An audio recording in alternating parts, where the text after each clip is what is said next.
Yeah. Wow. Okay. All right. First of all, let's calm down a little bit. Let's calm down a little bit. So Arsenal go through to the semi-finals with a 1-0 away win in Napoli. So let me get this straight, and let's be fair about this. The newspapers are saying that Emery is on the verge of something special. Even Ray Parlour said it. So what are they talking about? So let's cover that afterwards. Let's talk about the Napoli game. What a great game for the Gunners. I mean, the away form of late hasn't shown anything in that respect. Even the Watford game where we won, we didn't play well at all. Passing was crisp, it was one-touch passing. Napoli players couldn't get anywhere near us. And I honestly went for a 2-1 away loss. I didn't, or 1-0 away loss. I didn't think we were going to win the game. If any of you guys would have said, "Oh, Apollo, yeah, man, we would have got," nah, you're lying. You know you're lying. Yeah, you might have had the high spirit thinking that you could go into that game and go through to the semi-finals, but not in the fashion that we did. So let's understand this. When we first got the Napoli draw, we were like, whoa, okay. They were the favourites to win the whole tournament. Remember, they came from the Champions League, where they played PSG really well and was on par with them with a draw, and they actually beat Liverpool as well. So it was a foregone conclusion that what Atletico Madrid did last season, which is drop out of the Champions League and go into the Europa, that they would win it. So Napoli, by far, were the champions in waiting. But there's a few things that happen here. One is they're going through a bad patch in the season. They're going through some horrid form, and unfortunately, that form carried through to the Europa with Arsenal. They didn't even have a scratch on us. If you think in the away to in the both of the legs, how many chances did they have on goal? Czech made two good saves, one with his feet, which actually I thought was going to go in, and that would have really got the crowd going. But and one goal from Arsenal would have literally killed the tie, which it did. But I still didn't think that we were going to win it. So going back to that now, that's now 6 clean sheets in our last 7 games. We're talking about how bad our defence is and things ain't going well defensively for this team. And I have been overly critical of Unai Emery in his first year as not fixing the defence. And here we are, with the end of the season running, 6 clean sheets on our last 7. Wow. That's big time. That's big time. You don't even know how big time that is, but that is huge. So this is where we are right now. People talking about Arsenal are on the verge of greatness.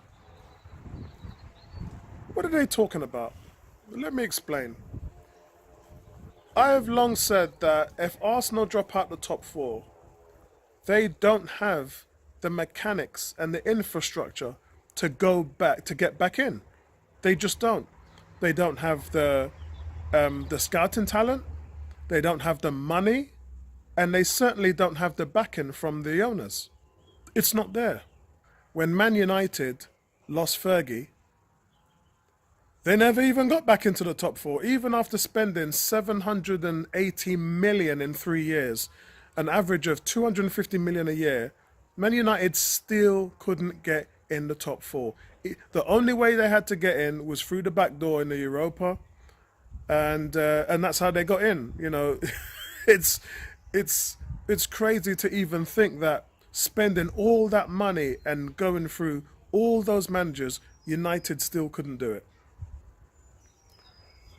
But Arsenal, in just a year, with what's easily the worst squad in the top 6, let's face it, they haven't got the best squad in the top 6.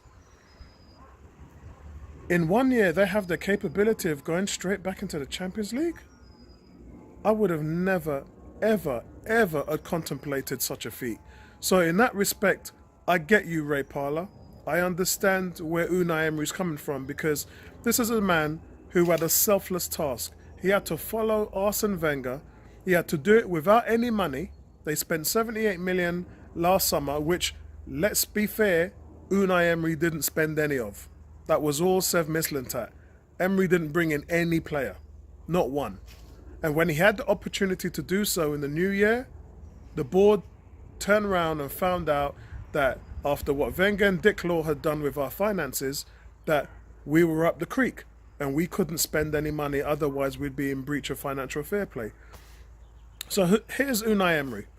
He's taken this job in which Arsenal are the top 5 richest clubs in the world, and found out that not only couldn't he bring any players in, but the problems were so vast with the financing that even his spending this summer would be limited. So making the Champions League is overly important, guys, because that's another 32 million on top of whatever money that we're going to get to spend in the transfer market this summer. And not only does it mean that, but it means that players will want to come and play for Arsenal because they are in the Champions League. So that gives another buzz. But listen, we're not there yet. And I still have my doubts. Even after the display we saw, I still have my doubts that we could go to Leicester and Wolves and pull off a result. But if we do, then that is almost a guarantee of getting into the top 4. And regardless of what happens in the Europa Cup. I mean, obviously Napoli were the favourites to win it. And now we've beaten them. And we're above Chelsea in the league. I would say at this point right now, I don't know what the odds are, and maybe you can leave them in the comments below, but I would say Arsenal are favourites to win the Europa Cup. You know, it's pressure we don't need on us, but I think that we are favourites to win, because going into that Napoli game, everybody, I don't think, very few people ever gave us a chance. But guys, we need to give Unai Emery some respect for what he's achieved. And even, guys, let's say that all of this falls flat. They lose to Valencia, they don't make the top 4. Even what he's done in abundance to Wenger's 63 points in the league last season, he's already surpassed that. And he's done it on a shoestring budget with bringing no players in January.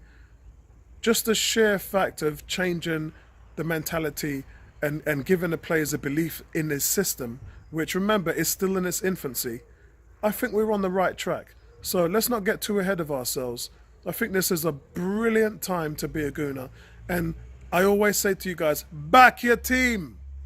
But the fact of the matter is, this is something we can build on. Now, I hope the owners look at this, and I'm talking to you, Josh Cronk here.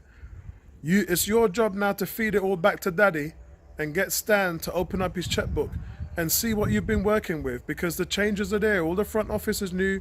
We've got Verge, we've got Raul Sally, and obviously Hasfami now dealing with the contracts, and Josh Cronk here heading everything up as the new director. So, guys, it's up to you. You've got the fans backing. The fans are on board. Yeah, I don't hear any whispers of Emery out. I don't hear it anywhere. I haven't seen it online. I haven't seen it on YouTube. I haven't seen it on Twitter.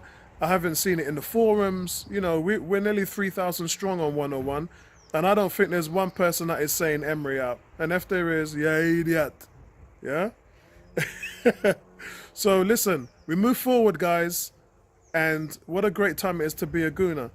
It's Crystal Palace at home coming up next. I'll be there at the Emirates on Easter Sunday. And we've got some tough games, man. We got some tough games. Away to Leicester, away to Wolves. But just want to say, what a shame about Ramsey. I mean, a hamstring is normally 2 to 3 weeks. And I believe May the 29th, if we make the final, I believe he'll be playing in that. The one thing they did is when he got that twang in his upper thigh, they took him straight off. Normally what happens in that situation is the player tries to run it off and see how it goes, but then you only make the tear worse. Didn't happen with Ramsey. He came off straight away, and I think that bodes well for us. But listen, early days, let's wait until we get a full diagnosis before we start going crazy. But for me, he's been easily the best player in the team in the latter part of the season. So guys, big up to you guys. Like and subscribe. We're on our way. I appreciate the love. And yeah, man, it's sunny, man. It's 24 degrees here in London right now. So hence the shirt and the shorts and the sandals. So I hope you guys enjoying the success that we're currently having. It was a fantastic achievement, and I hope you guys have a wonderful Easter holiday period. And yes, Sunday at the Emirates Crystal Palace, that's where we're going to be. Peace out, people. Love to be a Gooner. Ooh to be a Gooner. Peace out.